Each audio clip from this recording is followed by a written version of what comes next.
ছাদে কবুতররা গোসল করছে। এটা ওদের গোসলের জায়গা এবং বাকিরা এই যে যেমন চলে আসছে গোসল করতে এবং এরা ইতিমধ্যে কিন্তু গোসল সেরে ফেলেছে। ব্ল্যাক লক্ষা গোসল করেছে এবং কিং ওরাও যে গোসল করে কিন্তু ঘরের চালে রোদে গা শুকাচ্ছে। ওর গোসল করা শেষ, এবার ও গোসল করছে। যাও নেমে পড়ো, নাকি তোমার গোসল হয়ে গেছে? হ্যাঁ, ও গোসল করে ফেলছে আর এরা তো গোসল করে একদম এখানে বসে বসে শুকাচ্ছে। আর ও গোসল করে নারকেল গাছের চালে গিয়ে পড়লো, ও শুকাচ্ছে।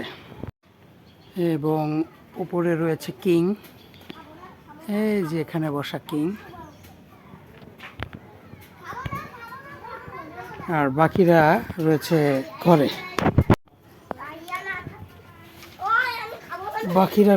ঘরে, এই যে এটা হচ্ছে লক্ষার বাচ্চা, এটা রেসার এবং সে হচ্ছে হুমার। এবং এই যে দুইটা বাচ্চা। এবং আমার কবুতরের মধ্যে সব থেকে পুরাতন হচ্ছে সে আমার অত্যন্ত বিশ্বাসী। একবার ফার্মের সমস্ত কবুতর বেজিতে নষ্ট করে ফেললো, ভয়ে সবাই চলে গেল। সে চলে গেলেও সে একাই ফিরে এসেছিল। সেখান থেকে আবার নতুন করে শুরু করলাম তাকে নিয়ে আবার যাত্রা, এবং তাদের জন্য একটা নিরাপদ ঘর বানাইলাম। এই যে দেখছেন নিরাপদ ঘর, এটা হচ্ছে তাদের নিরাপদ ঘর। অর্থাৎ বেজির ভয়ে বেজিও মারিনি, বন্যপ্রাণী মারিনি, কিন্তু তাদের জন্য নিরাপদ একটা ঘর বানাইছি। এখানে তারা থাকে, ওই ছাদে গিয়ে তারা গোসল করে এবং এই দরজাটা দিয়ে আমরা প্রবেশ করি এবং উপরে একটা পকেট গেট আছে। এই পকেট গেটটা খুলে দিলেই তারা বেরিয়ে যায় এবং সেখান থেকেই আবার ভেতরে প্রবেশ করে। এখন তারা নিরাপদ। অর্থাৎ বন্যপ্রাণীদের দোষ আমাদের দিয়ে লাভ নেই।